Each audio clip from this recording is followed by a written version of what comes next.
श्री गुरुने दिलेल्या नामाच्या ठिकाणी एक रूप झाल्यानंतर आम्ही एक दिवस त्या ब्रह्मस्वरूपाच्या ठिकाणी निश्चित पोहोचू. म्हणून तुमच्या प्रश्नाच्या उत्तर देण्याचा हा प्रयत्न केला. आता त्याच्यापुढे तुमचा प्रश्न आहे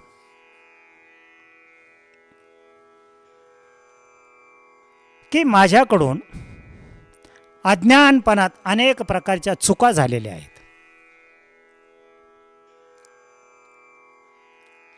याबद्दल मला समाधान वाटतं. कारण का तर अनेक साधक आपल्या झालेल्या चुकाच कबूल करीत नाहीत. पण तुम्ही मात्र निश्चित परमार्थाच्या वाटचालीवरचे एक सदशिष्य आहात. म्हणून तुम्ही हा जो प्रश्न मला विचारलेला आहे ना की माझ्याकडून अज्ञानपणात अनेक चुका झालेल्या आहेत, तर त्याबद्दल तुम्ही चिंता करू नका. कारण का अज्ञानपणात ह्या चुका होतच असतात. कारण का आम्ही अज्ञानपणामध्ये कुठल्याही शास्त्राचा, ग्रंथाचा किंवा संत विचाराचा आधार न घेता हे सगळं जे करतो ना ते मी करतो, आणि जे मी करतो ते माझं बरोबरच आहे असं आम्ही आमच्या मतानं ठरवतो. गणित सोडवल्यानंतर शिक्षकांना दाखवावं लागतं. शिक्षक ठरवतील हे चूक आहे का बरोबर आहे. तसं संत सांगतील आम्ही जे कर्म करतो हे आमचे चूक आहेत का बरोबर आहेत हे संतच आम्हाला सांगतील ना. परंतु कधी आम्ही संताच्या संगतीत गेलो तर आम्ही संताची संगत न करता किंवा शास्त्राचा विचार न करता आपल्याच मताने जर करीत गेलो तर चुका ह्या होतीलच ना. म्हणून भागवतामध्ये नाथ महाराज एक ओवी देतात, प्रवृत्ती निवृत्ती कृत कार्या येथे पाहिजे मुख्य आचर्य, आपमती भजाता राया अपाया माझी पडे. नाथ महाराज सांगतात व्यवहारातलं कार्य असो, प्रवृत्ती किंवा निवृत्ती, म्हणजे व्यवहारातलं कार्य असो किंवा परमार्थातलं कार्य असो, ते कार्य सिद्धीला जाण्यासाठी येथे पाहिजे मुख्य आचार्य. इथं सगळ्यात महत्त्वाची गुरूंचीच गरज आहे. आपमती भजता राया अपाया माझी पडे. आपल्याच मतानं जर आपण ते कार्य करायचा प्रयत्न केला तर उपाय होण्याच्या ऐवजी अपाय होऊन बसेल. अज्ञानपणा चुका झाल्या असतील, प्रत्येकाकडून त्या होतच असतात. परंतु त्याचा जर पश्चाताप आम्हाला जर होत असेल तर परमेश्वर आम्हाला सगळ्या चुका माफ करील. याच्यासाठी पश्चाताप होणं गरजेचं आहे. कारण पश्चातापे विन शुद्धता, पश्चातापाशिवाय मनुष्य शुद्धच होऊ शकत नाही. भागवतामध्ये 24 गुरुपैकी पिंगला नावाची एक वेश्या आहे. तिला आपल्या कर्माचा प्रचंड पश्चाताप झाला आणि भगवंताजवळ तिने सगळा बोलून दाखवला. त्याचा परिणाम असा झाला ती शुद्ध झाली. अवधूताने 24 गुरुपैकी तिचा एक गुण घेतलेला आहे. त्याच्यापुढे शिवलीलामृत ग्रंथ पाहिला तर बहुळा नावाची वेश्या आयुष्यभर केलेल्या कर्माचा तिला पश्चाताप झाला. भगवान शंकराजवळ सगळ्या चुका बोलून दाखवल्या आणि अखंड शिवनामात तल्लीन झाली. परिणाम असा भगवान शिवाने कैलासातून विमान पाठवलं आणि तिला घेऊन गेले. वाल्या कोळ्याचं उदाहरण पहा. आयुष्यभर एवढा पाप केलेला पण नारदाच्या सांगण्यावरून इतका प्रचंड पश्चाताप झाला. तो पश्चाताप नारदाजवळ त्याने बोलून दाखवला आणि अखंड नामस्मरण करीत राहिला तर वाल्याचा वाल्मिक झाला. म्हणून सगळ्यात महत्त्वाचं, झालेल्या चुकांचा आम्हाला पश्चाताप होणं गरजेचं आहे. आम्ही परमेश्वराजवळ हात जोडून चुका बोलून दाखवल्या पाहिजेत. तुम्हाला मी सुपाचं उदाहरण सांगतो. सूप काय करतं, आमच्या माता भगिनी ज्या सुपानं पाखडतात ना, सूप काय करतं तर सूप फुलकट पुढं फेकतं आणि चांगलं तेवढं जवळ ठेवतं. त्याप्रमाणे अज्ञानीपणात झालेल्या चुका साधकाला पश्चाताप झाल्यानंतर त्यानं त्या बोलून फुलकटाप्रमाणे बाहेर फेकून दिल्या पाहिजेत आणि श्रीगुरूंचे विचार हे आत्मसात केले पाहिजेत. एवढं जर केलं ना तर तुमच्या सगळ्या चुकातून तुम्हाला माफ करेल. कारण माझा श्रीगुरू परमात्मा एवढा दयाघन दयाळू आहे. तोच सर्वांची आई आहे. आई ज्याप्रमाणे आपले लेकराच्या अनेक चुका माफ करते, त्याप्रमाणे तुम्ही आम्ही सर्व त्या श्रीगुरूंचे लेकर आहोत. ते निश्चितच झालेल्या चुकातून आपल्याला माफ करतील. दत्त पादुकाष्टकामध्ये नारायण महाराज जालवणकर एक सुंदर प्रकारची उभी देतात. अनंत माझे अपराध कोटी, नाने मने घालो सर्व पोटी, प्रबोध करता श्रम फार झाला, विसरो कसा मे गुरुपादुकाला. नारायण महाराज सांगतात माझे अनंत अपराध आहेत. किती आहेत? कोट्यावधी अपराध आहेत, चुका आहेत. पण ज्या वेळेस मी श्रीगुरूला शरण गेलो त्यावेळेस त्याने कुठल्याही चुकीचा विचार केला नाही. नाने मने घालोनी सर्व पोटी, त्याने त्याचा विचार न करता सगळ्या पोटात घातल्या आणि मला ते आत्मस्वरूपाच्या बद्दल ज्ञान सांगत राहिले. त्या स्थितीवर आरूढ होण्यासाठी सारखा सारखा प्रबोध करीत राहिले. सांगा मी कसा त्या गुरुमाऊलीला विसरू. म्हणून त्यांच्याच संगतीत राहून जीवनाची वाटचाल करावी. कारण या जगात त्यांची संगत योग्य आहे. निळोबाराया सुद्धा एका अभंगात सांगतात, हरिभक्त माझे जीवलग सांगाती, संभाळून नेती परलोका. माझे हरिभक्त श्रीगुरु हे माझे जीवलग आहेत. तेच मला इहेलोकात आलेल्या संकटातून निवारण करून परलोकी सुद्धा सुखरूप घेऊन जातील. म्हणून झालेल्या चुका चा पश्चाताप झाला, सगळ्या चुका तुम्हाला माफ होतील. अनेक साधकांना विनंती आहे की तुम्ही अज्ञानपणात झालेल्या चुका आपल्या श्रीगुरूंजवळ बोलून दाखवा.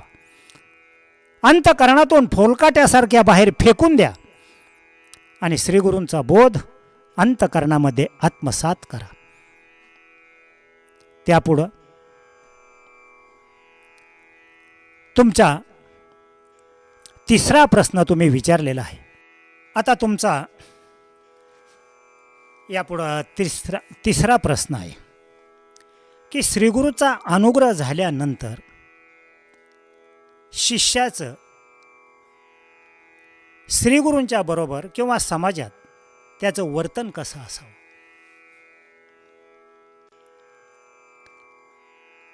मी तुम्हाला मगाच सांगितलं की आत्मज्ञान हे श्रीगुरूशिवाय कोणी प्राप्त करून देऊ शकत नाही.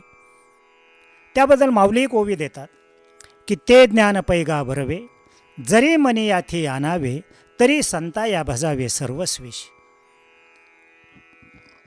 त्याच्या पुढं नाथ महाराज सुद्धा एक भागवतामध्ये ओवी देतात पृथ्वी निधाने भरली आहे, परी पायाळू विन प्राप्ती नोव्हे. तैसा आत्मा स्वतः सिद्ध आहे, तै तो लाहिजे गुरुकृपे. पृथ्वी ही धनाने भरलेली आहे, पण पायाळू माणसाशिवाय त्या धनाचा ठेवा सापडू शकत नाही. तसा तो परमात्मा आमच्याच देहात आहे. आमचा देह त्याच्या सत्तेवर चालत आहे, पण त्याच्या प्राप्तीसाठी आम्हाला मात्र श्री गुरूंचीच नितांत गरज आहे. कारण जन्म मरणाच्या भवसागरामधून तारून नेणारे सद्गुरू एक कुशल अशा प्रकारचे नावाडी आहेत. म्हणून मी सगळ्यांना हात जोडून विनंती करतो, श्री गुरूवर विश्वास ठेवा. तेच आपल्या जीवनाचा आधार आहेत. श्री गुरूंच्या आधाराशिवाय जीवनाला कधीच धार येत नाही. ज्यांच्या जीवनामध्ये श्रीगुरूंचा आधार आहे त्यांच्या जीवनाला धार आहे, आणि ज्यांच्या जीवनात श्रीगुरूंचा आधार नाही त्यांचं जीवन मात्र निराधार आहे.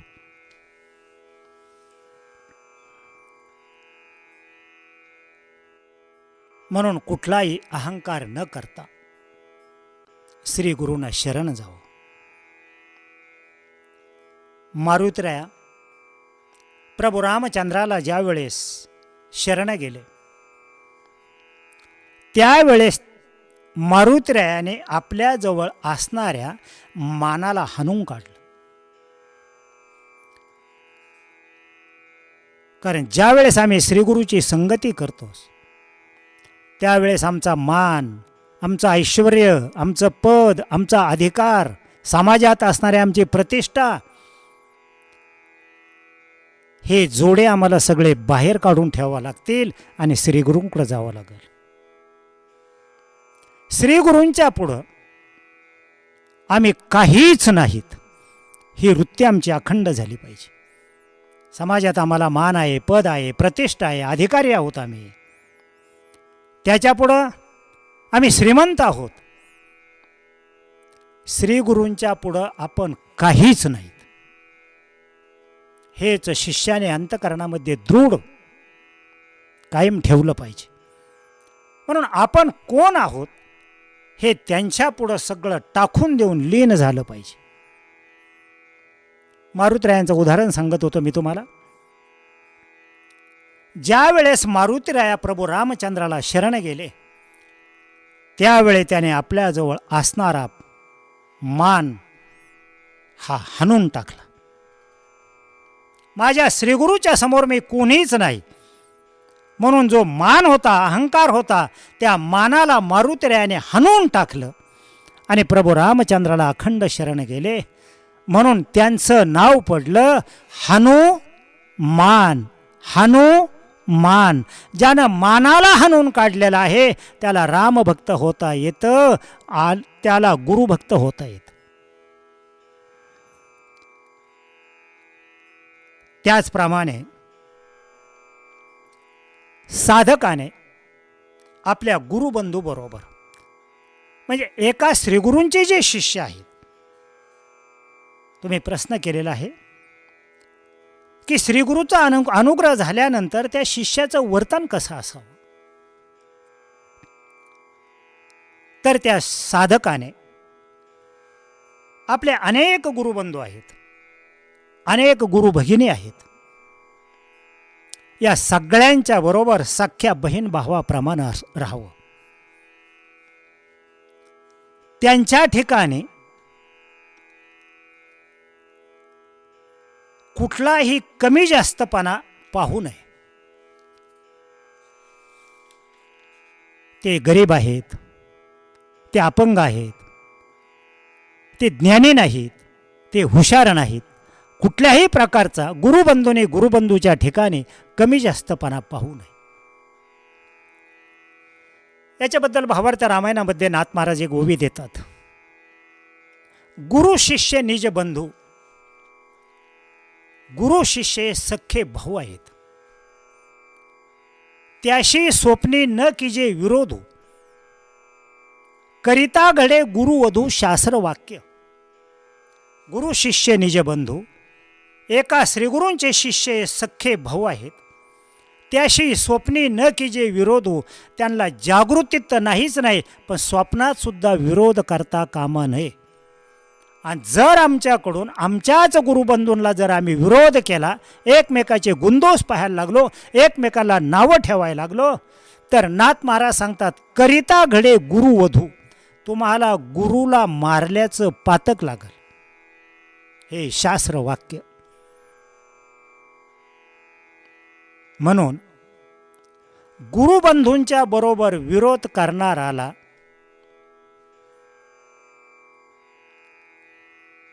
कधीच आत्मज्ञान होऊ शकत नाही. कारण का, तर त्याच्यावर गुरुकृपाच होऊ शकत नाही.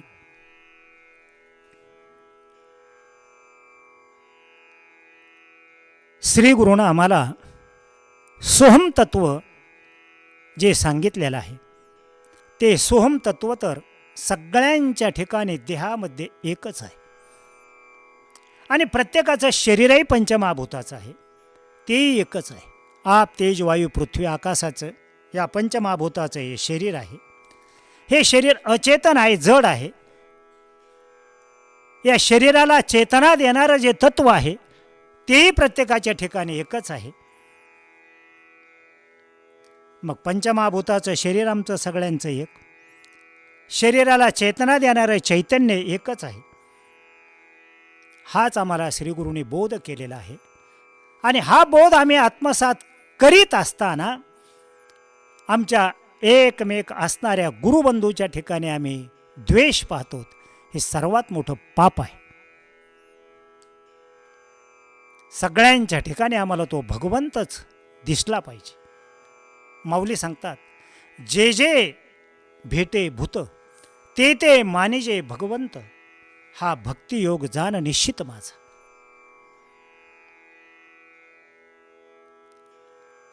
उदाहरण सांगतो. जोपर्यंत झाडाला फळं लागत नाहीत, तोपर्यंत झाडाच्या फांद्या ह्या ताट असतात. परंतु झाडाला एकदा फळं लागले का फांद्या आपोआप खाली वाकत असतात. त्याप्रमाणे आम्ही जोपर्यंत अहंकारात आहोत, तोपर्यंत आम्ही ताटच राहणार. परंतु सर्वाभूती परमात्मा एक आहे, ही श्रीगुरूंनी दिलेली अनुभूती आम्हाला ज्या वेळेस अनुभवाला येऊन जे अनुभवाचे फळं आम्हाला लागतील, त्याचबरोबर सर्व भूताच्या ठिकाणी आम्ही नम्र होऊ. आणि त्याच वेळेस ओळखता येईल की जो प्रत्येकाच्या ठिकाणी निरहंकारपणाने राहतो, नम्रपणाने राहतो, समजून घ्यायचं याला खरी गुरुकृपा झालेली आहे. याला खरा गुरुचा बोध हा फळलेला आहे. महाराज सांगतात नम्र झाला भूता, तेने कोंडिले अनंता. त्याच्या पुढं सांगतात अहंकार गेला तुका म्हणे देव झाला. आम्हाला परमार्थ करायचा आहे अहंकार घालवण्यासाठी. आणि एकदा आमचा अहंकार गेला का आम्ही देव झालो. अनेक उदाहरणं दिलेली आहेत संतांनी. त्याच्या पुढं महाराज एका अभंगात सांगतात महापुरे झाडे जाती, तेथे लव्हाळे वाचती. आत्ताचं चालू स्थितीतलं उदाहरण घ्या. या कोरोनाच्या काळात अहंकाराने वागणारे मोठमोठे उन्मळून पडले. या कोरोनाच्या महापुरात अहंकाराने वागणारे मोठमोठे उन्मळून पडले. अहंकार कशाचा, तर कशाचा कोरोना, कशासाठी मास्क वापरायचा, कशाला एकमेकात अंतर ठेवून वागायचं, कशासाठी कायम कायम हात धुवायचे. अहंकाराने ताट राहिले, ताट. कोरोनाच्या महापुरात उन्मळून पडले. परंतु नियमाचं तंतोतंत पालन करून लव्हाळ्यासारखे जे लवून राहतील ना, ते मात्र या कोरोनाच्या महापुरात निश्चित वाचतील.